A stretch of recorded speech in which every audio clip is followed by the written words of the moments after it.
What's going on, guys? It's your boy Ethan. Hope you're having a great day. Today, playing a cash session at the Aria. It's actually the same day that I played the Storm X Poker Go 5K Invitational Tournament. That's a mouthful. Anyways, it's a fun group of people. We play 25-50 with sometimes an occasional $100 straddle. And this session here, I played for maybe about an hour. Buy-in for $33,000, give or take. And let's just hop in right into the hands. It's definitely going to be a fun group, and the stand-up game is on.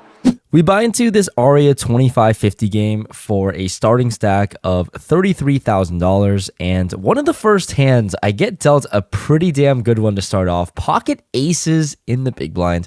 There's a low jack raised to $250. Two players make the call with the straddle on, and wow. Pretty hand to look at. A lot of action going on at this table. I decided to 3-bet to $1,300. Folds to the low jack player, pretty solid pro. His name's actually Pierre, who plays at the Lodge livestream a lot, if you're familiar. And, well, he's not one to back down early on in this session for me. He 4-bets to $32.50.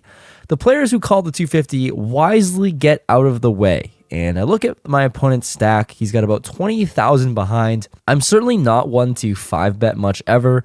So here in this instance, I'm not going to do it now. I obviously just make the call if I'm never 5-betting.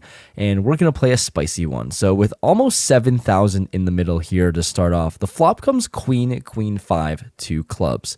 Here on this flop, of course, feeling comfortable with aces. Hard to find a bad flop here. I check it over to him, and my opponent bets 2,000.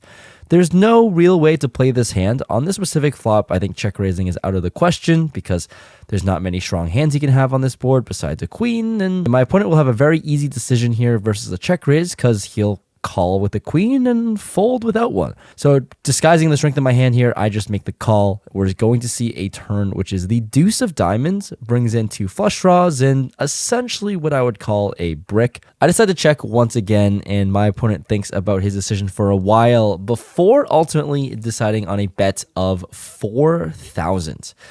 Okay. He's sizing up a little bit here. I'm playing out of position, and now I think on this turn card, there's a decision on what to do. I have 2 decisions. It's to call the 4,000 or go all in.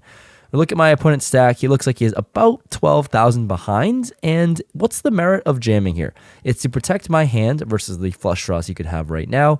You could also get value from hands like jacks or kings and maybe some other non-believing pairs. If I leave myself to a call, then I'm just at the mercy of a runout and hoping to not see a card that completes a flush.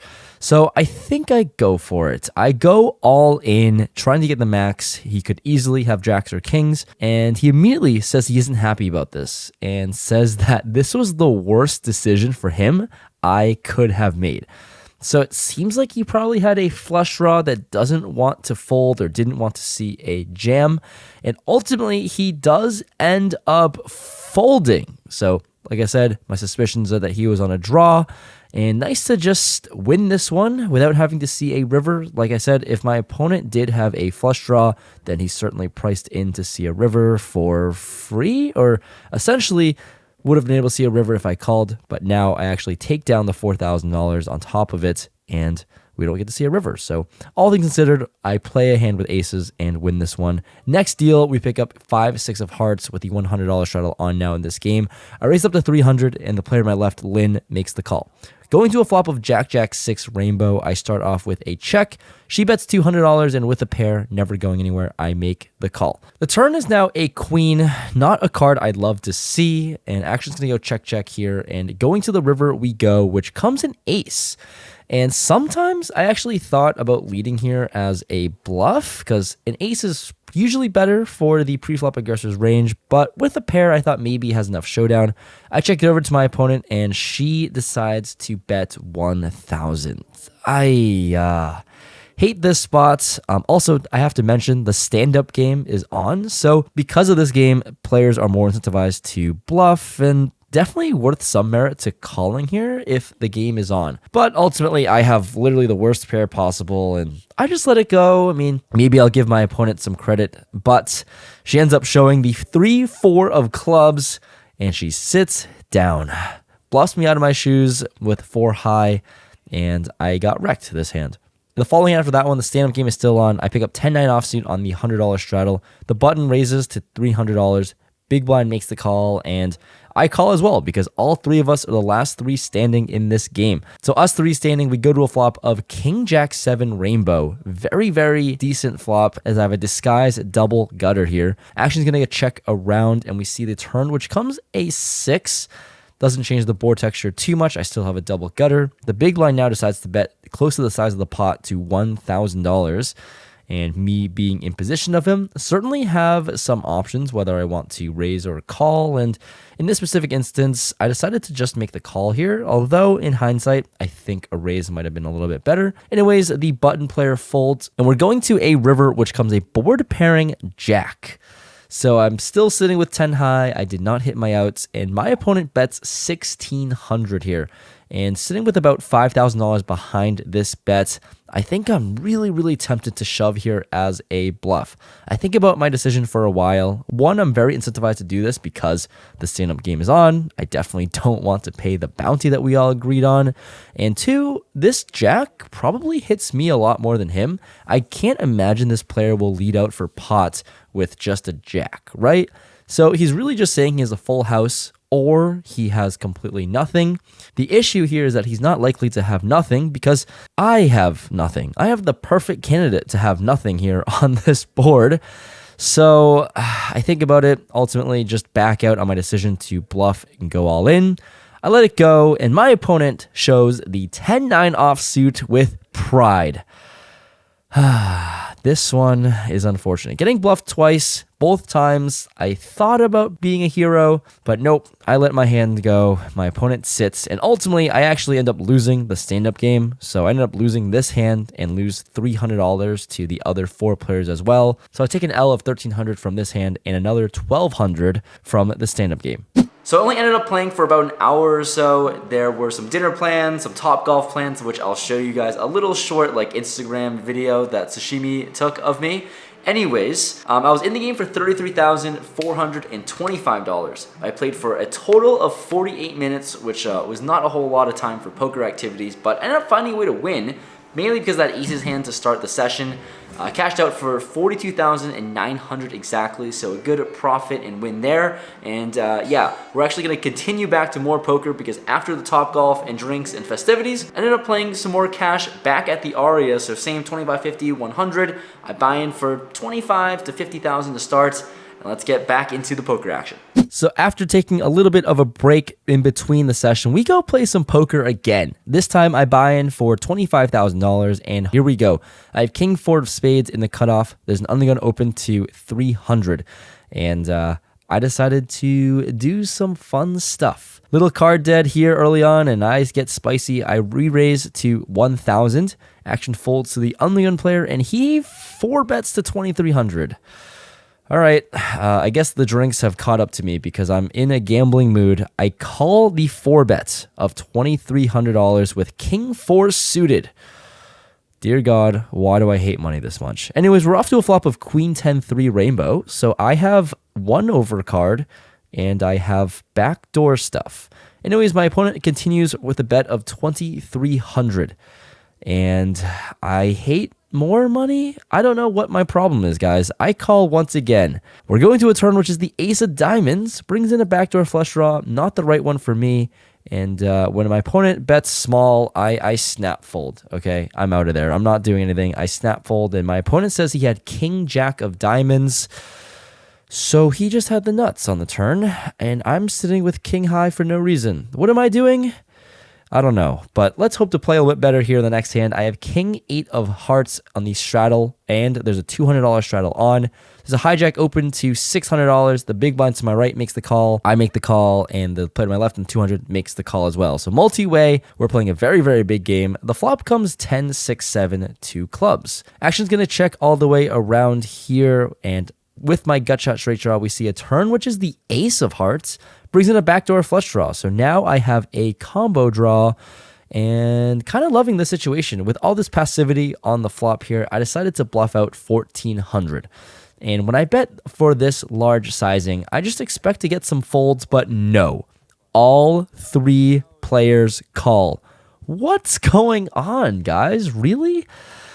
All right, time to navigate, hoping to just hit one of my outs. The river is the 5 of diamonds. That's just not it. It's a brick card, and I just have one of the very key blockers of a straight. So the nuts is 8-9, and I have an 8 in my hand. And who's suicidal enough to bluff into 3 other opponents when they all call them on the turn? Can I bluff someone off of an ace? Can I bluff someone off of a 2-pair holding? I've just got to try, because why not? I bet out $7,500 here. It should put a lot of pressure on the holdings of my opponents, and everyone folds until it gets to the player to my right. And he hasn't folded yet, guys. Come on. Let's get to it. This is Pierre, the same player that bluffed me when I had aces the very first hand of the first session. And here he is thinking about getting his revenge on me now. And this would be a much bigger pot because I bet out $7,500 into 3 opponents twice. There's no way I should ever be bluffing, right? Until he flicks in a call. I announce my king high, and he shows ace-8 offsuit. Crap. This was an ill-advised punt, because if I can get him to call with just 1 pair, I certainly have a bluffy image, and he made a really good call and was correct. So I lose a bunch. RIP to me here, sadly. So now I'm stuck a pile. And let's get into the next few hands, because we've got to climb back, right? I have ace-king on the button with no straddle on. It's an ungun player who limps in a low jack raise to 200. Here, of course, I'm certainly going to be 3-betting, and we've got to get our money back. So I 3-bet to 700, and the low jack player decides on a call. So in position to a flop we go, which is king, queen, 7. Top pair, top kicker. Is this the spot we get our money back? He checks it over to me, and I start off with a bet of $500 here, and my opponent makes the call. We're off to a turn now, which comes a 7, which is amazing, because now it's less likely my opponent has a set. There's no way he has 7s here unless there's one combo of it. My opponent checks, and I'm definitely going to try to get some value, and I bet $2,500. And for $2,500, my opponent calls once again. So this pot is really brewing. I'm hoping to just fade a club on the river, and we're off to the river, which comes an ace.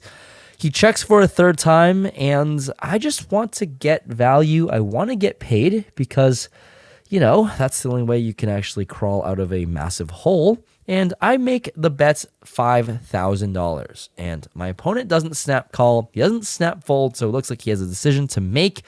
I'm hoping it's the call, because at this point, with how the action has been so far, I've got to expect my hand to be good, of course, with top 2 pair, and ultimately he does end up calling, and I'll win this one. I show the ace-king. It's nice to get called here when I actually have it, because, look, it would be a very, very unfortunate situation if I only got called with bluffs and never with value.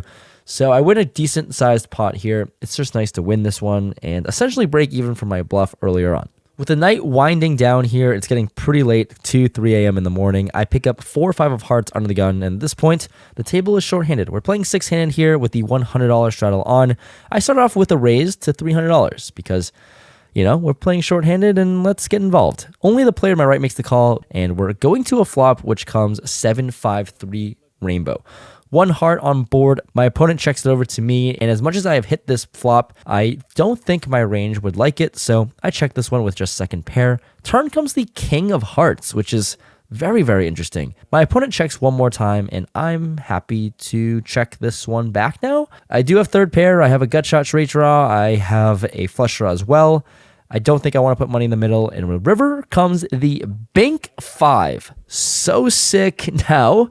Just disguised, and I guess I wish I bet the whole way. Anyways, my opponent decides to overbet the pot and bets $1,000, which is very, very suspect.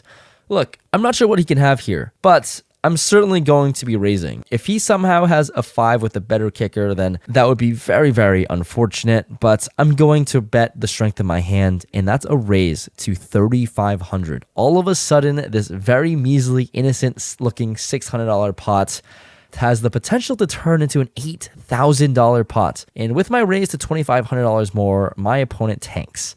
And enough time passes where it's obvious that he's not going to be raising. Maybe he has a king. Maybe he has 2 pair somehow. Ultimately, he does end up calling. I show my hand. He shows me the king.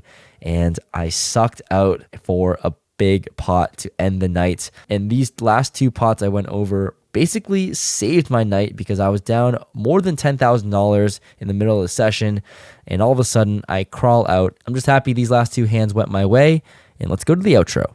Wrapping things up on the video, I ended up finding a way to break even somehow. I was in the game for $50,000. I was down 20K, snap in like 15 minutes or so, which is really not the best start to any game. Ended up playing for about 3 hours until 4 in the morning, which is degen hours for sure, but ended up clawing out of the hole. So I was in the game for $50,000 total, out of the game for $49,075, which is definitely a win after a pretty brutal start, bluffing off and getting called down light. But anyways, that was a fun-filled day of poker and cash. I made about $9,000 in the first session, lost about under $1,000 in the second session. Overall profitable day. Thanks for following along into the journey and this day of poker. Always love playing here. It was a great time hanging out with some really cool people. And yeah, more poker to come, more cash game sessions, maybe more tournaments. But thanks for tuning in. Thanks for sticking to the end. Hit that like button. It's always much appreciated. And I'll see you guys next time. Peace.